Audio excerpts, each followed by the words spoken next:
வணக்கம். செல்வகுமாரின் மாலை வானிலை ஆய்வறிக்கை. அதிகாரப்பூர்வ வானிலை அறிக்கைக்கு இந்திய வானிலை ஆராய்ச்சித்துறை அறிக்கையை பார்க்கவும். 2024 டிசம்பர் 9 திங்கட்கிழமை மாலை ஆய்வறிக்கை. வங்கக்கடலில் உருவாகி இருக்கக்கூடிய காற்றழுத்த தாழ்வு பகுதி இனிமேல் மேற்கு நோக்கி நகரத் தொடங்கும். வரக்கூடிய 11ஆம் தேதி அதிகாலை டெல்டா மாவட்டங்களுக்கும் காலை மதிய வேளையில் அனைத்து வடகடலோர மாவட்டங்களுக்கும் மழைப்பொழிவை தொடுக்கும் வகையில் நெருங்கி வரும். இது கரையை தொட்டதும், அதாவது கரையை நெருங்கும் பொழுது நன்கமைந்த காற்றழுத்த தாழ்வு பகுதியாகவும், கரையை தொட்டதும் காற்றழுத்த தாழ்வு மண்டலமாக மாற வாய்ப்பு இருக்கிறது. ஆனால் வாய்ப்பு மட்டுமே, உறுதியாக நன்கமைந்த காற்றழுத்த தாழ்வு பகுதியாக, அதாவது வெல் மார்க்டு லோ பிரஷரா தீவிரமடைந்து டெல்டா மாவட்டங்கள் வழியாக மேற்கு நோக்கி நகரும். குறிப்பாக டெல்டா மாவட்டங்கள் புதுக்கோட்டை மற்றும் திண்டுக்கல் மற்றும் திருச்சி, கரூர் மற்றும் கோயம்புத்தூர், திருப்பூர் மற்றும் தேனி, மதுரை, இந்த மாவட்டங்கள் இடைப்பட்ட பகுதி வழியாக மேற்கு நோக்கி நகரும்.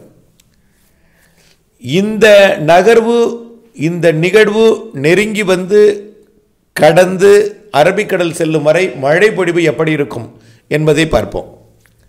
அதாவது 11ஆம் தேதி புதன்கிழமை மழை பொழிவை தொடக்கும். அதே நேரத்தில் வடகடலோரமும் டெல்டாவிற்கும் படிப்படியாக மழை பொழிவு தீவிரமடையும். 11ஆம் தேதி மாலை இரவிலே கடலோர மாவட்டங்களுக்கு உள்ளேயும் மழை பொழிவு தொடங்கிறோம். தொடக்கம் முதல் தொடர் மழை பொழிவாகத்தான் இருக்கும். அடுத்தபடியாக 12ஆம் தேதி வியாழக்கிழமை தான் மிக கனமழை பொழிவுக்கு சாதகம். திருவள்ளூர் முதல் புதுக்கோட்டை ராமநாதபுரம் வரைக்கும், திருவள்ளூர் முதல் ராமநாதபுரம் வரைக்கும் வரக்கூடிய 12ஆம் தேதி வியாழக்கிழமை கனமழை பொழிவு, ஆங்காங்கே மிக கனமழை பொழிவு, ஒரு சில இடங்களில் அதி கனமழை பொழிவு இருக்கும். 12ஆம் தேதி மழைப்பொழிவு கடலோரம் தீவிரமடையும். அதே வேளையில் 12ஆம் தேதி கர்நாடக எல்லையோரம் வரைக்கும் மழை பொழிவு தொடங்கும். ஆந்திர எல்லையோரம், கர்நாடக எல்லையோரம் வரைக்கும். இந்த நிகழ்வு 13ஆம் தேதி கரை கடந்து உள் மாவட்டங்களுக்கு 14ஆம் தேதியும் அரபிக்கடலை 15ஆம் தேதியும் அடையும். இது உள்ளே நகரும் பொழுது, நகரும் வேளையில் 13ஆம் தேதியும் கனமழை பொழிவை டெல்டாவை மையமாக வைத்து கடலூர் முதல் ராமநாதபுரம் வரைக்கும் கனமழை பொழிவை கொடுக்கும். பிறகு உள்ளே நகரும் பொழுது கன்னியாகுமரி முதல் ஆந்திர எல்லையோரம் வரைக்கும் நல்ல ஒரு மழைப்பொழிவை கொடுத்து கொண்டே மேற்கு நோக்கி நகரும். அதே வேளையில் கரை கடந்து செல்லும் வழித்தடத்திற்கு அருகில் உள்ள சுற்றுவட்டார மாவட்டங்களுக்கு மிக கனமழை, அதி கனமழை பொழிவை தொடர்ந்து கொடுத்து கொண்டு அரபிக்கடல் நோக்கி நகரும்.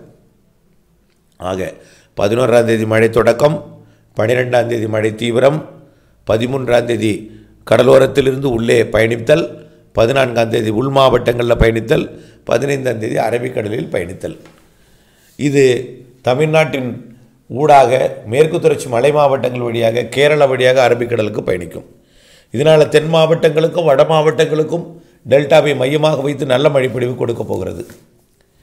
இந்த நிகழ்வை பொறுத்த வரைக்கும் பெரிய அளவில் பாதிப்பு இல்லாவிட்டாலும் பயிர்களுக்கு பாதிப்பை ஏற்படுத்தும். டெல்டா மாவட்டங்களில் வரக்கூடிய 12ஆம் தேதி 13ஆம் தேதி 2 நாள் பெய்யும் மழை கண்டிப்பாக பயிர்களுக்கு பாதிப்பை ஏற்படுத்தும் மழையாக இருக்கும். தாழ்வான பகுதிகளில் நீர் தேங்கும். ஆனால் ஏற்கனவே வெள்ளம் பாதித்த மாவட்டங்களாகிய கடலூர், விழுப்புரம், புதுச்சேரி மற்றும் உள்ளே திருவண்ணாமலை, கள்ளக்குறிச்சி போன்ற மாவட்டங்களுக்கும் மழை இருந்தாலும் ஏற்கனவே பெய்தது போல் 50 சென்டிமீட்டர்லாம் பெய்து பாதிப்பை ஏற்படுத்தும் மழையாக அமையாது. கனமழை பொழிவு மட்டும் இருக்கும். இது உங்களுக்கு அச்சுறுத்தும் மழையாக இருக்கும். ஏற்கனவே பெய்த மழைப்பொழிவில் இருக்கக்கூடிய அந்த மீளா துயரத்தில் இருக்கக்கூடிய உங்களுக்கு இந்த மழைப்பொழிவு அச்சுறுத்தலை கொடுத்தாலும் அச்சப்பட வேண்டாம், கவலைப்பட வேண்டாம். நிகழ்வு எல்லாமே டெல்டா மாவட்டங்கள் வழியாக புதுக்கோட்டை, சிவகங்கை, ராமநாதபுரம் இந்த மாவட்டங்கள் இடைப்பட்ட பகுதி வழியாகத்தான் அது மேற்கு நோக்கி போகும்.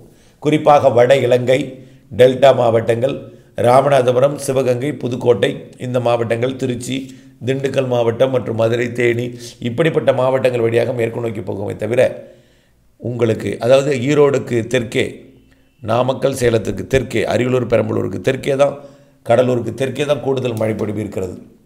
கடலோர மாவட்டங்களின் கடலோர பகுதிகளில் மிக கனமழை பொழிவு இருக்கும்.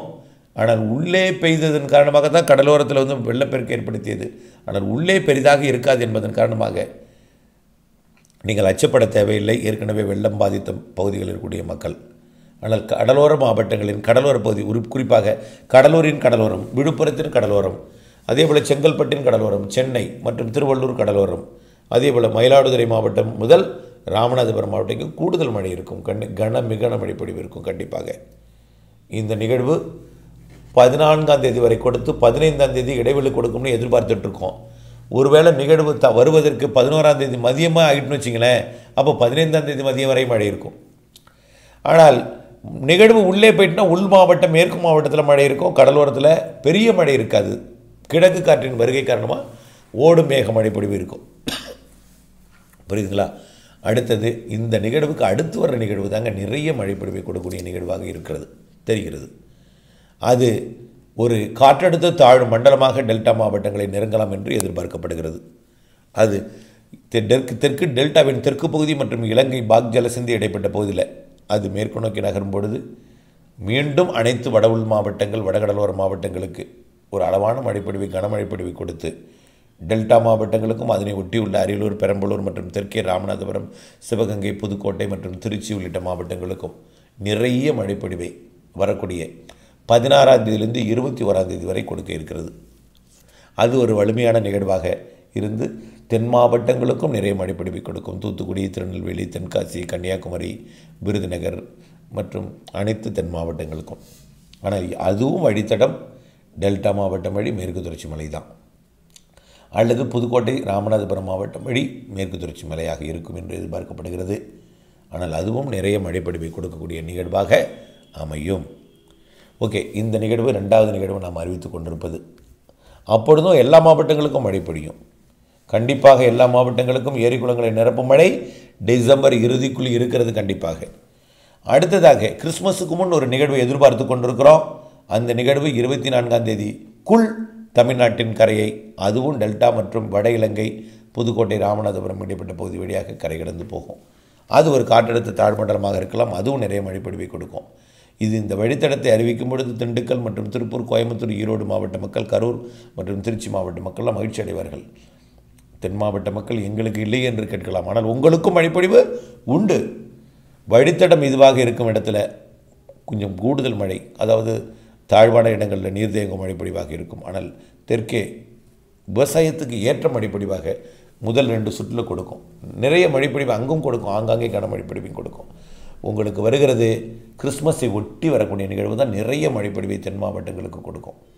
காரணம், அது இலங்கை கடந்து கண்டிப்பாக ராமநாதபுரம், புதுக்கோட்டை மாவட்டம் வழியாக ஒரு வலுவான நிகழ்வாக கரை கடக்கும் என்பதனால் தென் மாவட்டங்களுக்கும் டெல்டா மாவட்டங்களுக்கு நெருங்கும் பொழுதே, இலங்கை கடக்கும் பொழுதே டெல்டாவிற்கும் வடகடலோர மாவட்டங்களுக்கும் மழைப்பொழிவை கொடுக்கும்.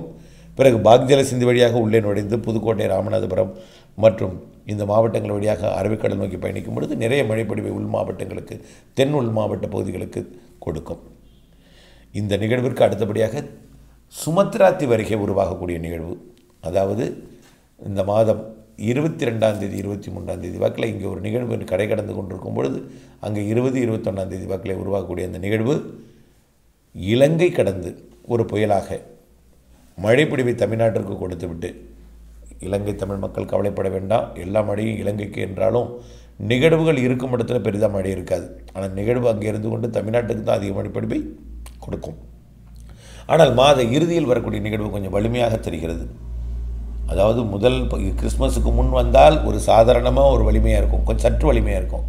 ஆனால் தாமதம் ஏற்படும் பட்சத்தில் நடுக்கொண்டு இந்திய பெருங்கடலில் சுமத்ராத்தி வருகை உருவாகக்கூடிய நிகழ்வு தாமதம் ஏற்படும் பட்சத்தில் மாத இறுதியில் வரக்கூடிய நிகழ்வு கண்டிப்பாக ஒரு வலிமையான நிகழ்வாக இலங்கை கடந்து செயலிழந்து தென் மாவட்டங்களுக்கு நிறைய மழைப்பொழிவை கொடுக்கும் அமைப்பாக இருக்கும்.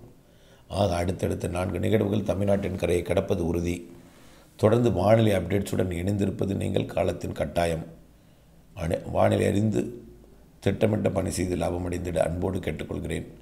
மழைப்பொழிவு நாளை மறுதினம் புதன்கிழமை தொடங்குகிறது. ஒருவேளை தாமதமடைந்தால் மதியம்குள் மழைப்பொழிவு தொடங்கினோம். அப்படி தாமதமடைந்து தொடங்கினால் மழை விலகுவது ஒரு நாள், அரை நாள் கூடுதலாகும். ஆனால் இடைவெளி என்பது சற்று மாறி அமையும். ஆனால் மழைப்பொழிவு மாத இறுதி வரை அடுத்தடுத்த நிகழ்வுகள் இருக்கிறது. நிறைய மழைப்பொழிவை தரக்கூடிய வானிலை அமைப்பு கண்டிப்பாக நிறைய மழைப்பொழிவை கொடுக்கும். இணைந்தே இருங்கள்.